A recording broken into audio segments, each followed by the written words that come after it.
तो एक लोटा जल, एक दुर्वा और एक बेलपत्र, ये 3 चीजें लेकर जाओ। क्या क्या ले जाना है जम के बोलो जरा। एक लोटा जल, एक जम के दुर्वा और एक बेलपत्र, 3 चीजें लेकर जाओ। और 3 चीजों को सबसे पहले जो लोटा भर के जल लेकर गए हो वो गणेश जी का स्थान जानते हो ना सब लोग। अशोक सुंदरी के पास में जो गणेश जी का स्थान है, जैसे ये जलाधारी है, ये शिवलिंग है, बीच में अशोक सुंदरी है, ये गणेश जी का, थोड़ा रिटर्न बढ़ाओ बेटा, ये गणेश जी का स्थान है, ये षडानंद कार्तिकेय का स्थान है। समझना जरा अच्छे से समझ लीजिएगा। शिवलिंग, जलाधारी, अशोक सुंदरी, गणेश जी, कार्तिकेय। एक लोटा जल जब चढ़ाओ तो पहले गणेश जी का स्थान, फिर कटी भाग, फिर शिवलिंग। समझ में आ गया? गणेश जी का स्थान, कटी भाग, जलाधारी, फिर शिवलिंग। दुर्वा गणेश जी के स्थान पर समर्पित कर दो और बेलपत्री अशोक सुंदरी वाली जगह पर समर्पित कर दो। ये 3 चीजें अगर आप हो तो देवाधिदेव महादेव आपकी मन की कामना पूर्ण जरूर करते हैं, ये निश्चित। कोई पैसे नहीं दे रहा, अवश्य करें।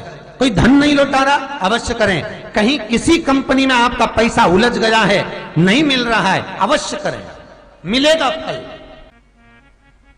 लाखों रुपए डूब रहे हैं, एक बार करने में क्या जाता है, निकल आएगा पैसा। काम ना कर कर कर। रविवार की अगर प्रदोष पड़ जाए, कौन से दिन? रविवार की प्रदोष के दिन ये प्रयोग अवश्य कर कर देखिएगा। ज्यादा बार नहीं करना है, केवल एक ही बार करना, बाबा स्वयं कृपा करेगा।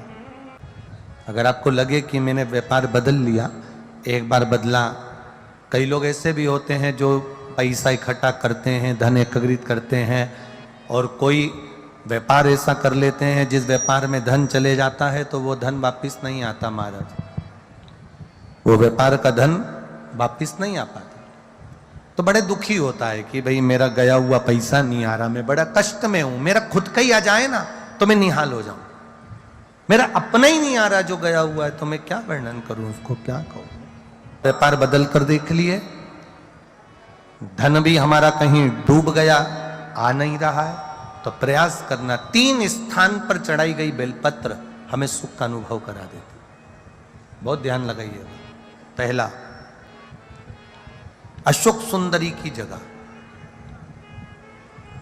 अब ये बेलपत्र जब भी आप चढ़ाएंगे तो रविवार की अगर प्रदोष पड़ जाए, कौन से दिन? रविवार की प्रदोष के दिन ये प्रयोग अवश्य कर कर देखिएगा। ज्यादा बार नहीं करना है, केवल एक ही बार करना, बाबा स्वयं कृपा करेगा। अपने मंदिर में, अर्थात अपने घर के पास कोई मंदिर हो, शिवालय हो, देवालय हो, जहां शंकर भगवान विराजमान हो, शिवलिंग हो, ऐसी जगह पर अवश्य करें। हमें कहीं दूर जाकर ये प्रयोग नहीं करना है, अपने शिवालय, अपने जो घर के आसपास में शिवालय हो वो। एक बेलपत्र अशोक सुंदरी वाली जगह। अब उसको अशोक सुंदरी की जगह पर भी चढ़ाने का तरीका क्या है?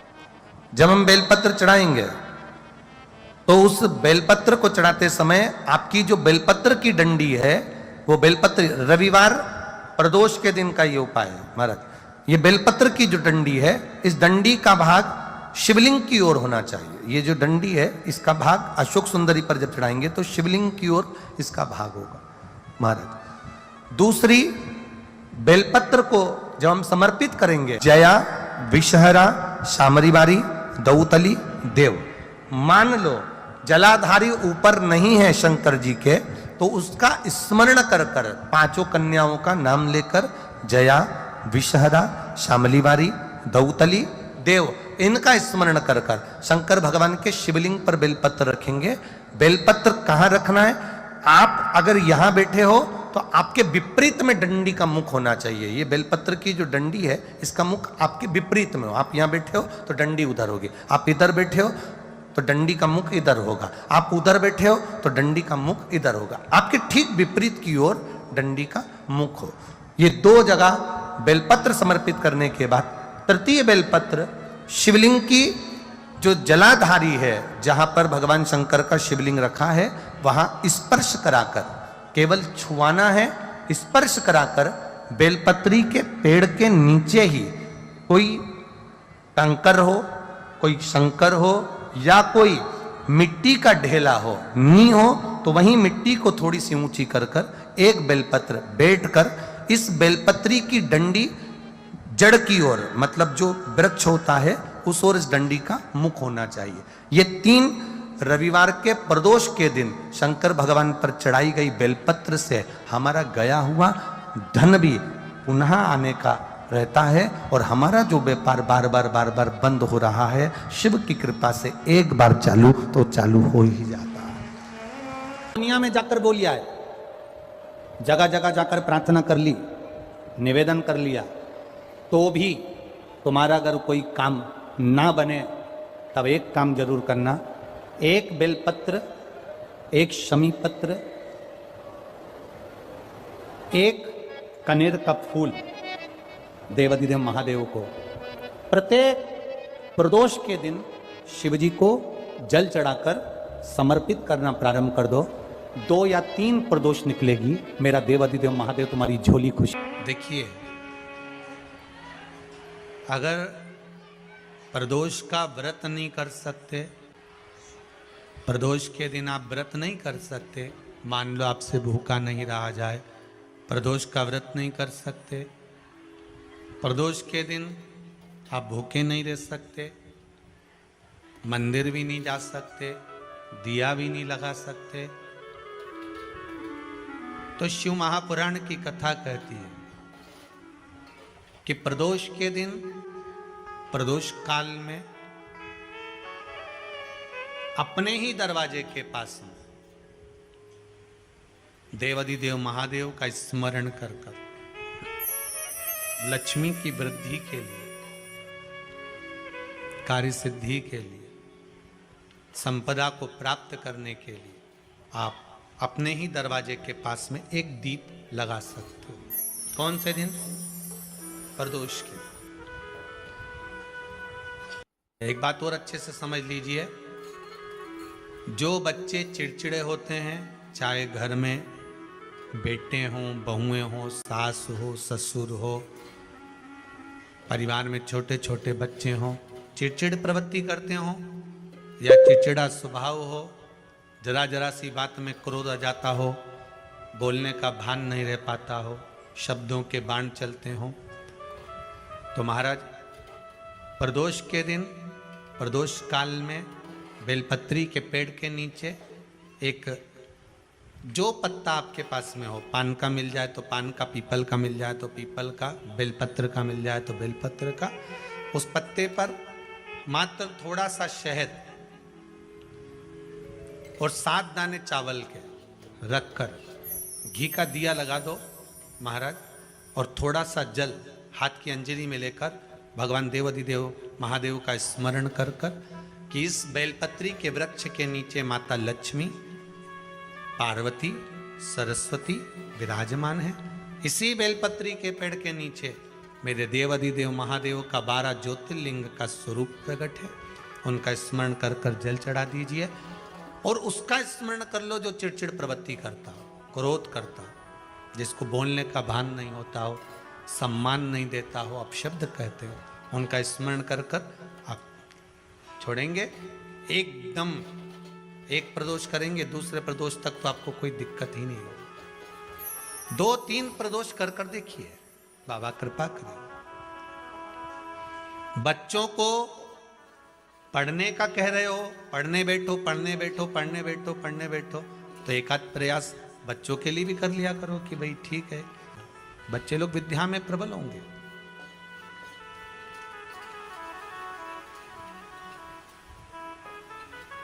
शिव उपासना का जो फल है वह 1000 गुना। 2 तली का एक काम सबसे अच्छा है, यदि किसी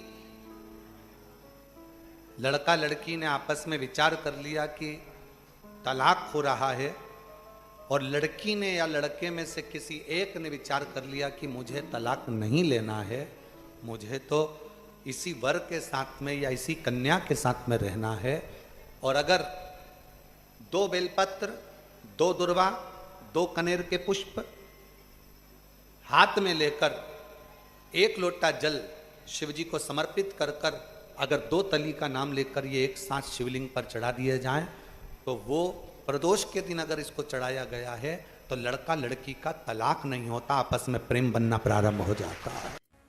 ऐसा लगे जीवन में कि मैं बहुत दुखी हूं और कष्टमय जीवन चल रहा है और कोई समस्या का हल ही नहीं मिल रहा, बहुत दिन हो गए जूझ रही हूं मैं इन समस्याओं से, तो बेलपत्री की जड़ के अंतर्गत जो बेलपत्री का बड़ा वृक्ष हो उसकी जो जड़ हो, उस जड़ पर लाल चंदन घिसकर या लाल चंदन से कटोरी में घिसकर लेकर जाएं। शिव जी पर लाल चंदन से पूजन करने के बाद में उसी चंदन को लेकर आकर बेलपत्री की जड़ के अंतर्गत ओम अक्षर को लिखकर एक बेलपत्र अपनी कामना कर कर उस जड़ पर बेलपत्री के समर्पित करना। पहले कथा में कहा है कि बेलपत्री कोई साधारण सा वृक्ष नहीं है, इसको केवल साधारण मत मानना, वृक्ष नहीं है। बेलपत्री की जड़ में ओम शब्द लिखकर, अक्षर लिखकर उस पर एक बेलपत्र समर्पित कर कर शिव जी से अपनी कामना कर कर जो प्रदोष के दिन, प्रदोष काल के अंतर्गत बेलपत्री के वृक्ष की पूजन कर कर ये नाद कर कर ओम अक्षर का नाद कर कर स्मरण कर कर आता है।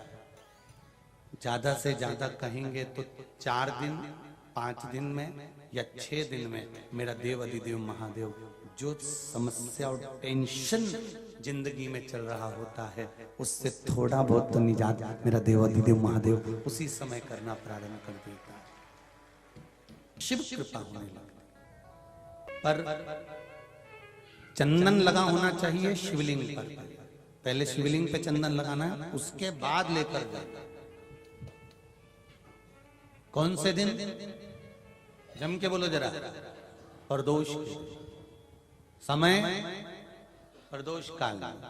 लग रहा है कि जूझ रहे हैं हमारे जीवन में, बहुत बहुत टेंशन, बहुत समस्या।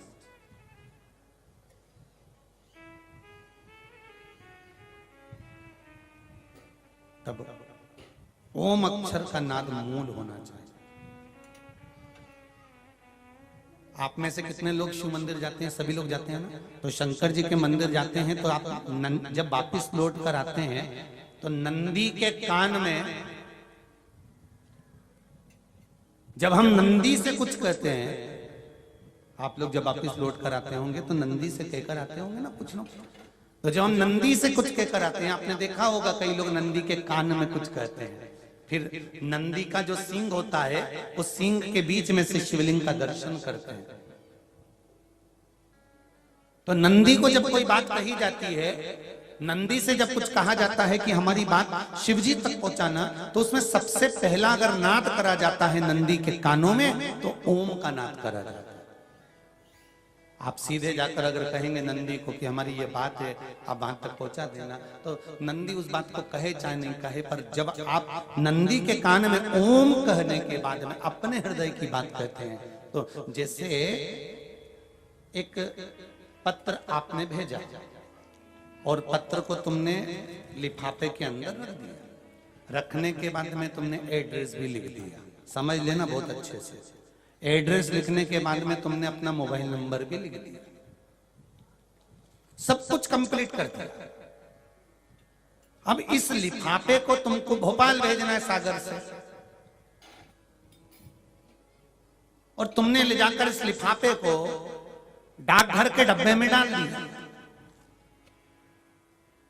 लिफाफा जाएगा, जम के बोलिए, एड्रेस पूरा लिखा है, पीछे तुम्हारा नाम भी लिखा है, मोबाइल नंबर भी लिखा है, सब कुछ लिख दिया, पर लिफाफा जाएगा नहीं।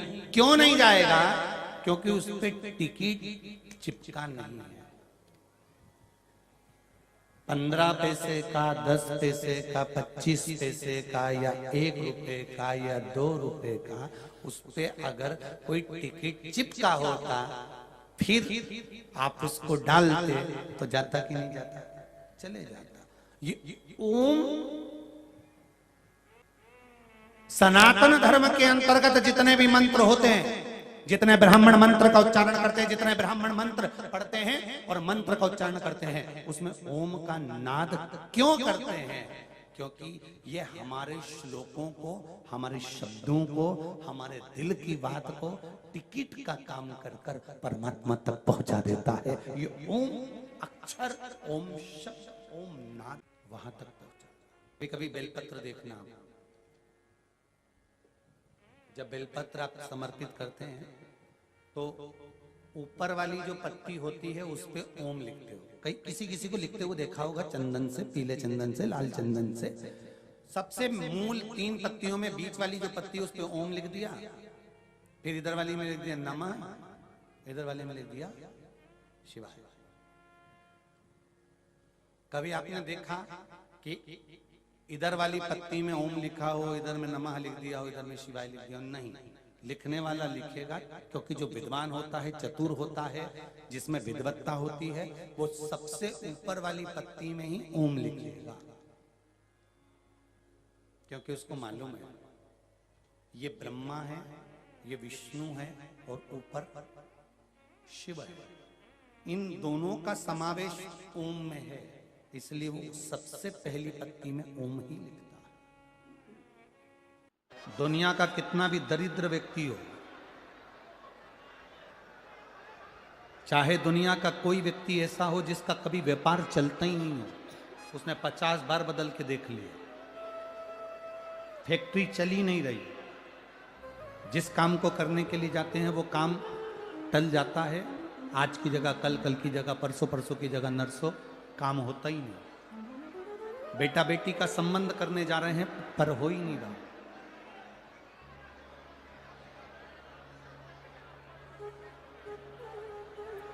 कितना भी दरिद्र से दरिद्र व्यक्ति हो, कितना भी दीन से दीन व्यक्ति हो, एक नियम वो अगर अपनी जिंदगी में बना ले, प्रदोष काल में, प्रदोष के समय पर बेलपत्री के वृक्ष के नीचे एक बार जाकर नमन करना, और प्रदोष काल में शंकर भगवान के मंदिर में दिया लगाना। ये 2 चीजें अगर वो 3 महीना भी लगातार कर ले तो उसके जीवन में कभी कोई समस्या आ ही नहीं सकती, कोई दुख आ ही नहीं सकता।